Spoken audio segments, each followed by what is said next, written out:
Folks, this administration is just straight up lying to us, and there's no way that I could sugarcoat this one because I don't trust a word that comes out of Donald Trump's mouth, J.D. Vance's mouth, RFK Jr., Kash Patel, you name it. If anyone in the Trump administration walks up to a microphone, just know that the first thought I have is they're lying to us. And I say that because they live in an alternate reality. They don't live in the real world with the rest of us, and they do not have a voice of reason. We're dealing with one of the most unreasonable administrations that I've ever seen in my lifetime. Maybe there was somewhere, in early American history, we didn't have the internet then, and my great-great-grandfathers ain't here to tell me how bad that, some former president might have sucked. But all I know is in my lifetime, I have never seen anything like this. And I said, back when Donald Trump got reelected, I said, you watch and see. He'll just say that America is great. And what's so funny about this is he goes back and forth from that. 1 minute, everything's great, everything's fixed, everything's fine. The next minute, the country's going to hell. And him and J.D. Vance cannot be able to get on the same page here when Trump's talking about our economy. Here's Trump in his alternate reality.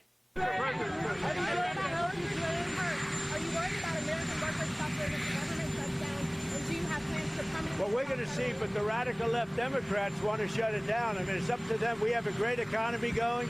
You saw the numbers yesterday. They're fantastic. The economy's doing well. Prices are down. We have virtually no inflation. Everything's going good. We're respected by every nation in the world. And you know what happened? The Democrats want to shut it down. And they want to shut it down because they want to give billions, ultimately trillions of dollars to illegal migrants, people that came into our country illegally. Some of those people are criminals, but they came into our country illegally, and they want to give them the essential over years, trillions of dollars, and our people aren't going to stand for it. They also want to have open borders.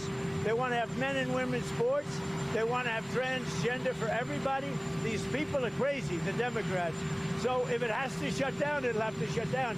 But they're the ones that are shutting down.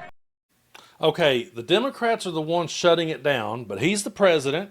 He has the Senate. He has the House. He's also got the Supreme Court. I mean, the deck has never been more loaded against Democrats, and yet it's the Democrats' problem. And notice what he did there. He just went out and played all of his favorite hyperbolic hits.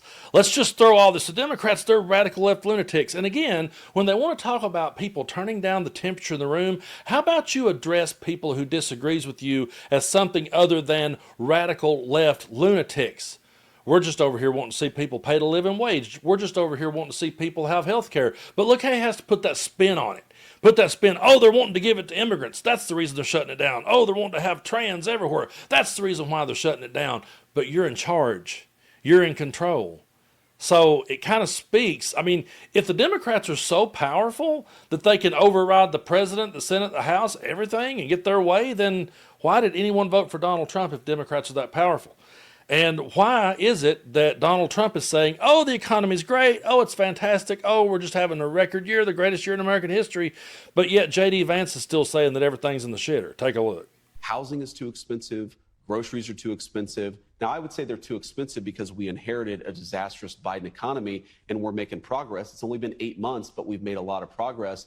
But unless we give young people a stake in the future, we can't dismiss their concerns as socialism. They're going to choose socialism if given an option between free stuff and a bad life. We have to make sure they have an option between free stuff and a real life of dignity, of purpose. That's what the American conservative movement can provide to them. But we've got to do a better job at articulating it, or they're going to continue to be attracted to people like Mondami.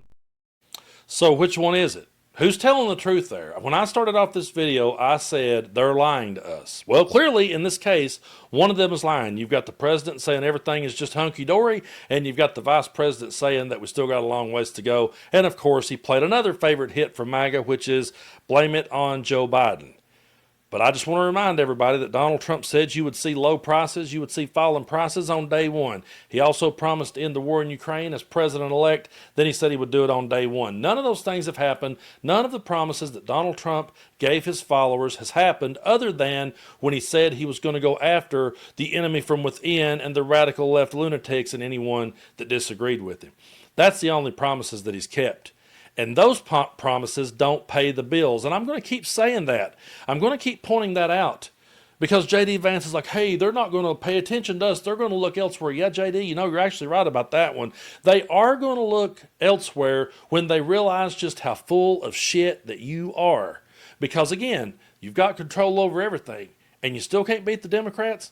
Even with the deck completely in your favor now, you still can't beat the Democrats. If the Democrats, okay, let's just go ahead and give it to them. Let's say that all the Democrats are fighting for here is to give immigrants health care. Let's say that's all it is.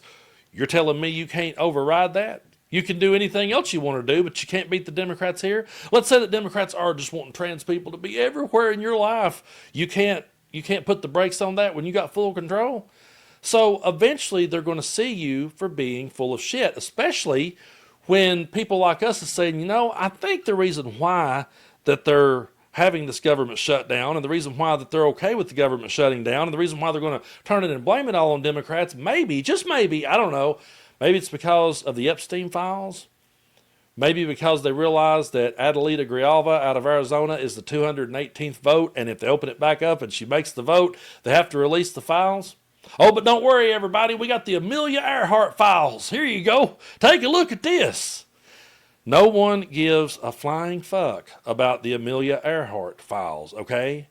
Nobody cares. I mean, it's ridiculous. What are you going to give us next? You'll give us some Roadrunner and Coyote outtakes. I mean, what do you expect? Give us some Andy Griffith blooper reels?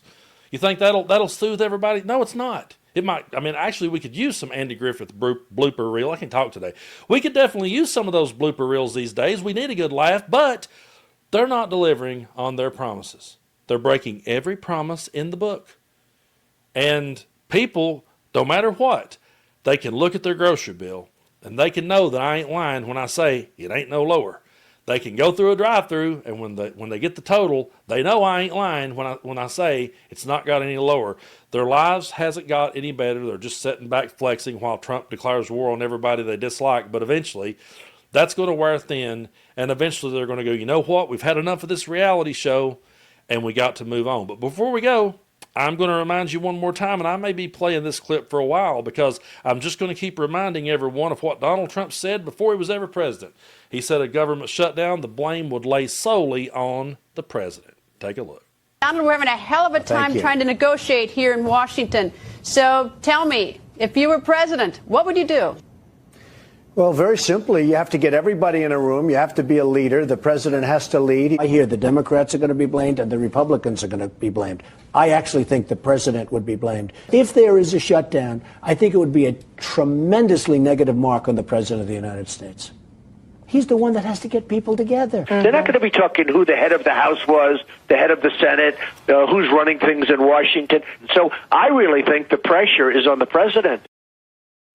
Yep, the pressure is on the president, and he's right. Nobody's going to remember Mike Johnson in no time flat. He'll be forgotten, but they're always going to remember Donald Trump, and they're always going to remember the promises that he gave, and they're always going to remember the promises he broke.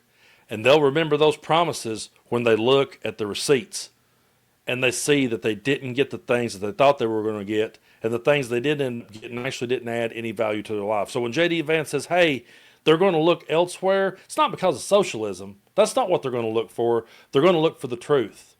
And when they get tired of being lied to and tired of being played every day of their life, they're going to look for the truth, and that's when we'll win them back over.